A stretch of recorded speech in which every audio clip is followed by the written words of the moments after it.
वीर तेजाजी कौन थे, जानिए उनकी अमर गाथा। भाद्रपद के शुक्ल पक्ष की दशमी को वीर तेजाजी महाराज का पर्व मनाया जाता है, जिसे तेजा दशमी कहते हैं। तेजाजी महाराज राजस्थान, मध्य प्रदेश और गुजरात में काफी लोकप्रिय हैं। नवमी की पूरी रात राती जगह करने के बाद दूसरे दिन दशमी को जिन जिन स्थानों पर वीर तेजाजी के मंदिर हैं, मेला लगता है। हजारों की संख्या में श्रद्धालु नारियल चढ़ाने एवं बाबा की प्रसादी ग्रहण करने तेजाजी मंदिर में जाते हैं। आइए जानते हैं कि तेजाजी महाराज कौन थे और क्या थी उनकी कथा। वीर तेजाजी महाराज राजस्थान, मध्य प्रदेश और गुजरात के प्रसिद्ध सिद्ध पुरुष थे। तेजाजी का जन्म राजस्थान के नागौर जिले में खरनाल गांव में हुआ।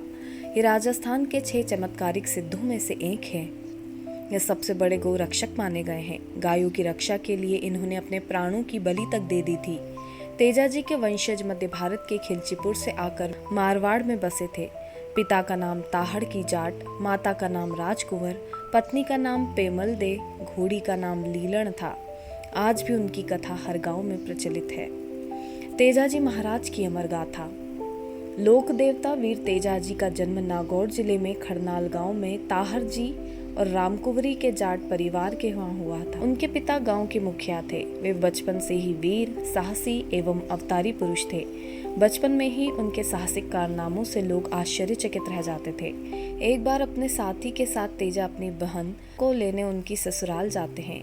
बहन की ससुराल जाने पर वीर तेजा को पता चलता है कि मेणा नामक डाकू अपने साथियों के साथ की ससुराल की सारी गायों को लूट ले गया। वीर तेजा अपने साथी के साथ जंगल में मेणा डाकू से गायों को छुड़ाने के लिए जाते हैं। रास्ते में एक बांबी के पास भाषक नामक सर्प घोड़े के सामने आ जाता है एवं तेजा को डसना चाहता है। वीर तेजा उसे रास्ते से हटने के लिए कहते हैं, परंतु भाषक नाग रास्ता नहीं छोड़ता। तब तेजा उसे वचन देते हैं, हे भाषक नाग, मैं मेणा डाकू से अपनी बहन की गायें छुड़ा लाने के बाद वापस यहीं आऊंगा, तब मुझे डस लेना। यह तेजा का वचन है। तेजा के वचन पर विश्वास कर भाषक नाग रास्ता छोड़ देता है। जंगल में डाकू मेणा एवं उसके साथियों के साथ वीर तेजा भयंकर युद्ध कर उन सभी को मार देते हैं। उनका पूरा शरीर घायल हो जाता है। इसी अवस्था में अपने साथी के हाथ गाय बहन पर भेजकर वचन में बंधे तेजा भाषक नाग की बांबी की ओर जाते हैं। घोड़े पर सवार पूरा शरीर घायल अवस्था में होने पर भी तेजा को आया देखकर भाषक नाग आश्चर्यचकित रह जाता है।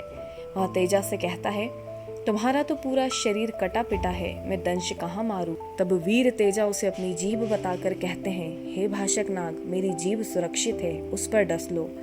वीर तेजा की वचनबद्धता देखकर भाषक नाग उन्हें आशीर्वाद देते हुए कहता है, आज के दिन भाद्रपद शुक्ल दशमी से पृथ्वी पर कोई भी प्राणी जो सर्पदंश से पीड़ित होगा, उसे तुम्हारे नाम की ताती बांधने पर जहर का कोई असर नहीं होगा। उसके बाद भाषक नाग घोड़े के पैरों पर से ऊपर चढ़कर तेजा की जीभ पर दंश मारता है। उस दिन से तेजा दशमी पर्व मनाने की परंपरा जारी है। नाग तेजाजी की जीभ को डस लेता है और तेजाजी की मृत्यु हो जाती है। तेजाजी की सत्यनिष्ठा और वचन निभाने के कारण नागदेव उन्हें आशीर्वाद देते हैं।